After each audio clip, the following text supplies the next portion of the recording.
How are you? Good. I'm from Afghanistan and I'm an Afghan TV reporter. Okay. I'm Congressman Jim Baird from Indiana. Big shot. Not a big shot. I no. love Indiana. I'm glad you do, because I do too. Thank you, sir. I'm one of the suffered women in Afghanistan. Any comment about my country? Very interesting culture, and I think it's a mistake to inhibit women and children's ability to move forward. So, yep. Do you think that the coming election has a positive effect to U.S. policy toward Afghanistan? I would guess. Thank you. So You're very optimistic. Yeah.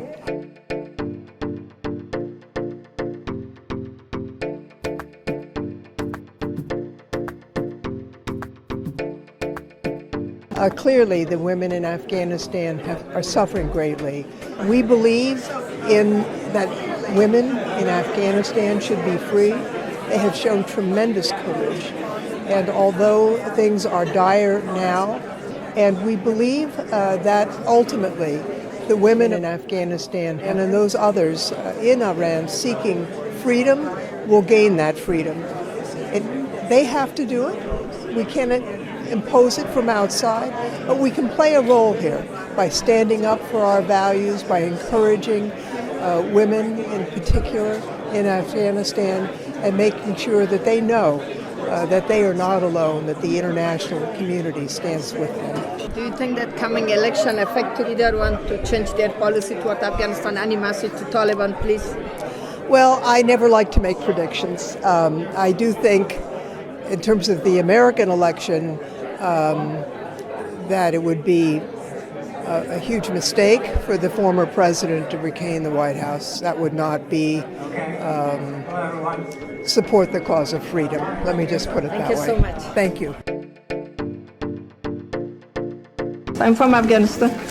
So proud. Oh, thank you. It's good to see you again. Good to see you too. Maybe I'll just tell you a story where this really came home to me. So I spent the better part of a year getting to know an elder, a Bengal elder in eastern Afghanistan, a Pashtun elder. His name was Ghaforzai. And we had meeting after meeting. Ghaforzai had a tribe, well-armed tribe. Actually, they were better armed than the Afghan army. And I wanted them working on our side rather than on the Taliban, on the extremist side. But it took a lot of relationship building. My teeth were brown, I think, after 6 months of getting to know this man and his family and him, me, and building a level of trust. And during all of these meetings, he was always talking about his secret weapon. Oh, he called me Commander Mike. Oh, Commander Mike, we have this secret weapon. Once we deploy this secret weapon, we will defeat the extremists. And I'm thinking, after a while, as I'm reporting this up my chain, I didn't know if it was Stinger missiles, some type of special mine, like what is this secret weapon? Finally I got from headquarters, no more support, no more money, no more meetings until you see this thing. Okay, so we go to the final meeting with Ghaforzai, and I said, Ghaforzai, we built a level of trust yesterday, and I'm like, I have to see this secret weapon. And he said, no, don't worry about it. I said, I have to see it. Period. My chain of command is getting very nervous here. And he said, okay. So he summons one of his lieutenants, he sends him in the back, I hear all this rustling, I don't know what he's going to bring out. You know what came out? His 2 daughters. They come out, I mean, these are in the mountains of eastern Afghanistan, completely uncovered, very big deal, beautiful young women. He said, this is the secret weapon. Women are the thing the extremists fear the most.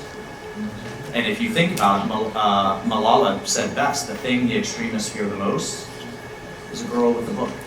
He was smuggling his 2 daughters to India. One was being educated as a doctor, another was being educated as a lawyer.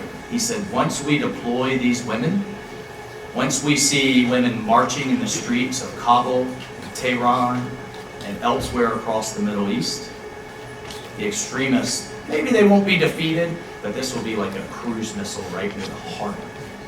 And I was stunned. And this was an illiterate elder who was incredibly wise. right? And it makes me think of Masa Amini. It makes me think of all of the girls that so bravely stood up to the Basij and put their life on the line for basic freedoms that frankly we too often take for granted here. Worship who you want, say what you want, criticize your government, gather with who you want, right? And so, to me, we have to get women's education, women's empowerment, girls' education out of the kind of feel-good humanitarian realm. It's a national security issue. And where in societies around the world, they're not perfect by any means, but where women are thriving in business and politics and civil society, extremists aren't. It's really that simple. Because at the community level, at the family level, really at every level, that's the glue. Sure. So the Afghan people have a complaint that United States send a lot of money to Taliban. How come they don't have an authority to tell them to change? Well, the money, what the State Department says is the money is going for humanitarian aid to Afghan people who are starving.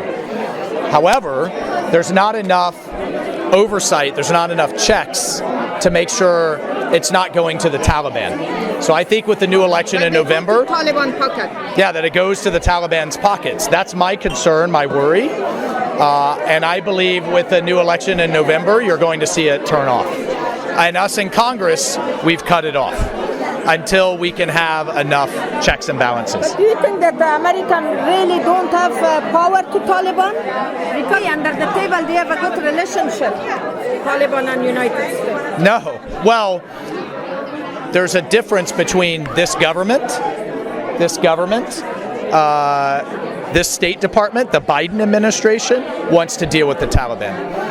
I think the Taliban are terrorists. They're terrible people. Which party do you refer to got for Afghanistan, Republican or Democrat? Well, I don't think it's Republican or Democrat. I think it's Biden. Biden is the problem. Biden abandoned Afghanistan. He abandoned the Afghan women. He abandoned our allies. He even left Americans behind, right? So that's the problem. We need Biden to leave office, and then we can start dealing with the Taliban problem. Thank you so much. What I would support the various resistance movements, like Ahmad Massoud, like the others that are standing strong against the Taliban. Thank you so much. Thank you. My name is Atusa Reeser. I am a member of the House of Delegates in the Virginia General Assembly. Big shot. How come you're younger but your position is very high? I think that I'm probably a little bit older than you think. But you're very, as you know, I'm from Afghanistan. I thought that you were the creative artist who set up the Hafseen. Remember?